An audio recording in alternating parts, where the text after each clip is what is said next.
In the world of professional sports, the off-season can be the most challenging time for marriages and relationships, especially when it comes to couples communication.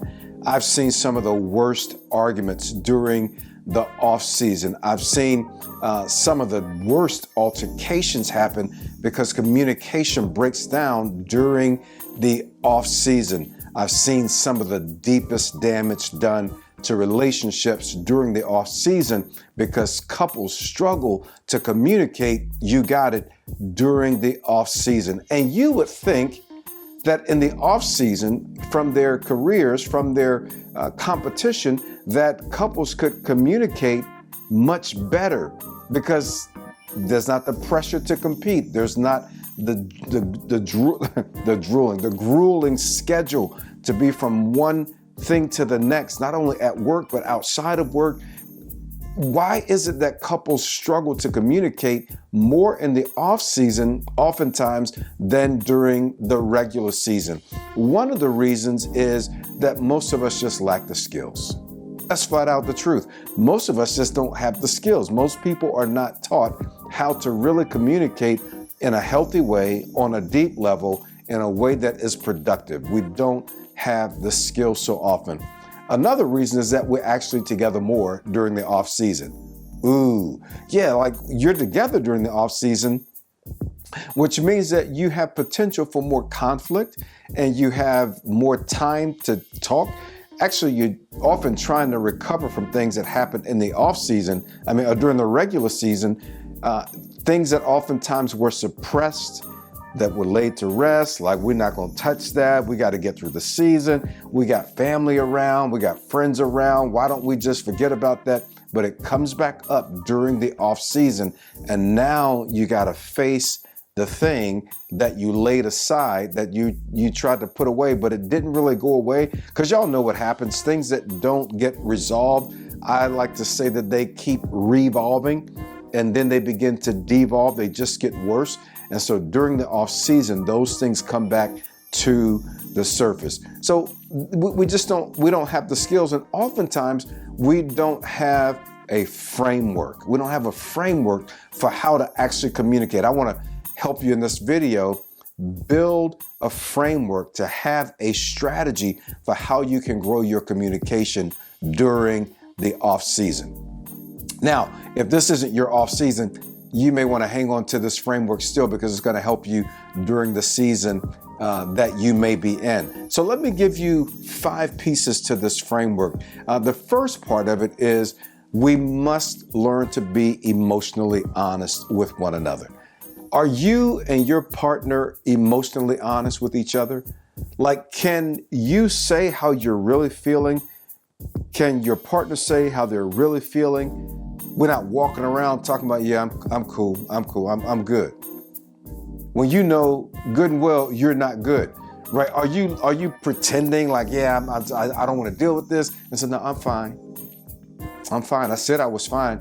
Come on, y'all not gonna help me out right here. You know what I mean? Sometimes we're just not willing to be emotionally honest, and there's oftentimes good reason for that. Some of it is we haven't learned how to be emotionally honest. Some of it is we haven't learned how to identify what's really going on inside of us, especially when it's negative. Like, everybody knows when they're happy.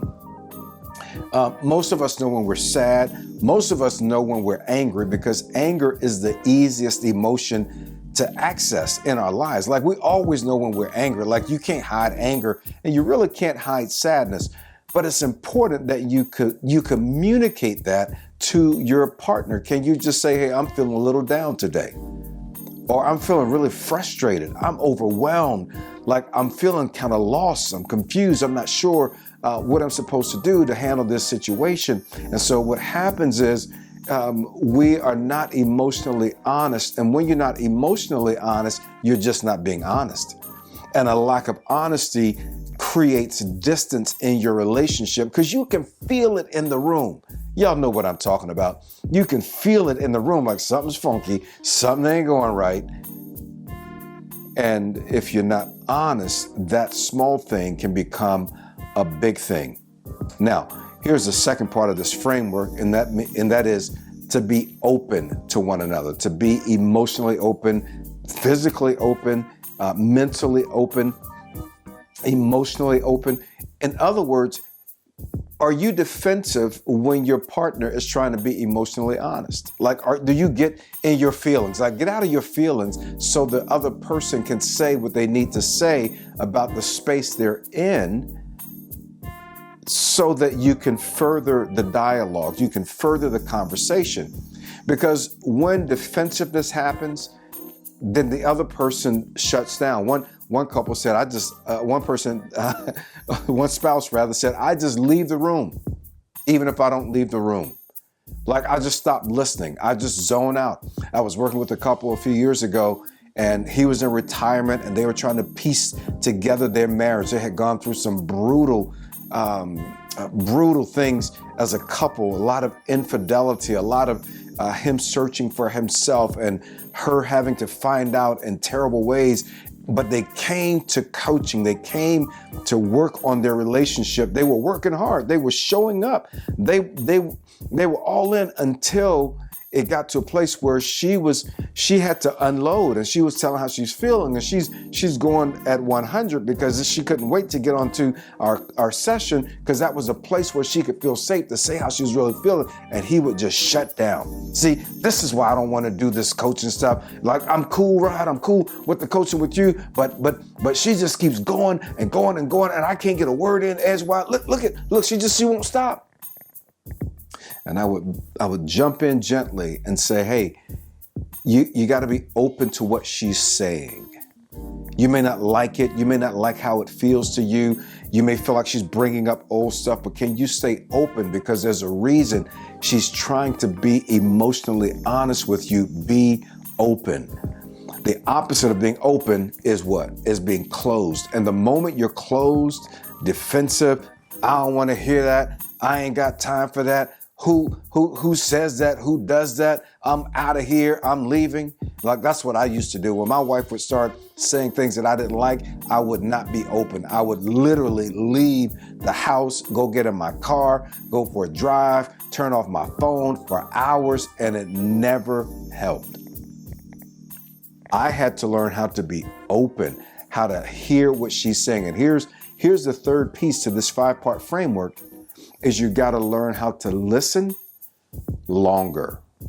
Yeah, you got to listen longer. If you can listen longer, I'm telling you, the other person is going to feel like they can say what they really want to convey, what they're really feeling, what they're really dealing with. Now, if you can listen longer, you actually make the other person feel safer in the conversation. One couple I was working with just a few weeks ago said, she said, I have been masking. She said, I've been masking. He thought everything was fine, but I've been masking. The reason I've been masking and making look like everything is fine because I didn't want him to go in again and to start again, because when he starts, I just can't stop him. I can't get in a word edgewise. I get overwhelmed. I start to flood. It's just too much. I don't like conflict. So I just masked. She said, I just went along to get along. So I began to teach them both, like how to be self-aware. First of all, how your spouse is experiencing you, but to listen longer. Listen, let her finish talking. Let her get it out. Sometimes it's the wife, like, listen to him. Let him get it out. One guy says, she never lets me get it out. She spends the whole time talking and telling her perspective. And every time I try to convey what I'm dealing with, what I'm going through, what I need to say in this time, she just shuts me down. He said, and I'm done. I can't deal with it. I'm telling you, listen longer. For some of y'all, this is like a gargantuan feat, but with the help of God, you can do it. The Bible says to speak before listening, before hearing, that is folly. That's foolishness. You make a fool out of yourself when you can't listen. Ooh, somebody shout, listen longer, listen longer. You got to listen longer. Give the other person room and space and time to say what they need to say without jumping in and making them feel like they are not safe and they can't say what they really need to say in order to be honest. So be emotionally honest, be open, listen longer. Y'all got that? Here's a, yes.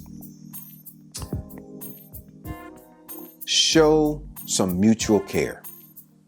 I had to get my point together. Show some mutual care, like some mutual respect, like you value what the other person is dealing with and what they're bringing to the table and what they might be processing. Like mutual care, mutual respect always goes a long way. See, I'm not so big on the tactics of communication, because I think if you get the principle, you'll get the practice.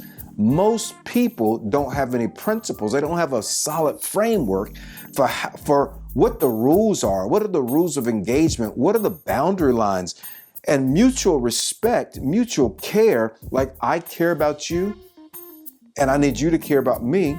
Because what I'm trying to say is important, and what you're trying to say is important. What you need is important, and what the other person needs is important. So if you can be mutual in your respect for one another, mutual in your care. Oh, we're going to the deep end of the pool right now, y'all. This is for grown folk who really want to build their communication and strengthen their relationship, like care about the other person. Didn't you get together because you cared about them? Didn't you get together because you valued them? Well, when you're communicating this off season, or whenever your off season is, hey, how about if you show that you care, you want to hear, you want to understand, right? You look at them like you're not looking at the TV, like I ain't got time for that. Like, do you care? Because if you don't care, we got a whole different problem. We got a whole different challenge. But if you can show some mutual care, you can literally build a deep, strong connection and a safe environment around your home and your marriage or your relationship. Ooh, who is this for today? This is for you. This is my gift to you today. I hope this is helping you. All right, let me give you one final one. Practice all of this daily. In your off season, you want to practice this. Just go through it. Okay, am I being emotionally honest? Oh, I wasn't honest that time. Do it over. Like, hey, I wasn't being honest with you. You asked me what was up, how I was doing, and I just said, I'm good. I'm just chilling. Right? No, go back and be honest. You might need some time to think about it, right? But you want to do this daily. You want to make sure that today you're open, just like yesterday you were open. Stay open. Like, check yourself. Like, hey, where am I? Am I being open? Am I open to what my partner's trying to say to me? Let me be open today. Practice this daily, right? Am I listening longer? Am I listening longer? Am I showing that I'm here, I'm present, I'm listening, making it a safe space? Am I showing that I care about my partner, my spouse, right? This is really real. I'm telling you, right? Showing you care makes the other person feel like they can trust you with anything. Like, show some mutual care, and then finally make sure you practice daily. Make sure you practice daily. Hey, I'm Rod Harrison. I'm so glad we were here together, and let's keep working on your communication strategy. It works in the off season, and it also works during the regular season. It works during the playoff season. It works during championship season, whatever your championship season is. This stuff literally works, and it will change the game in your marriage or relationship. All right. Hey, I'm out of here. May God bless you, and may you have an amazing, amazing journey of growing in your communication together. I will see you in the next video.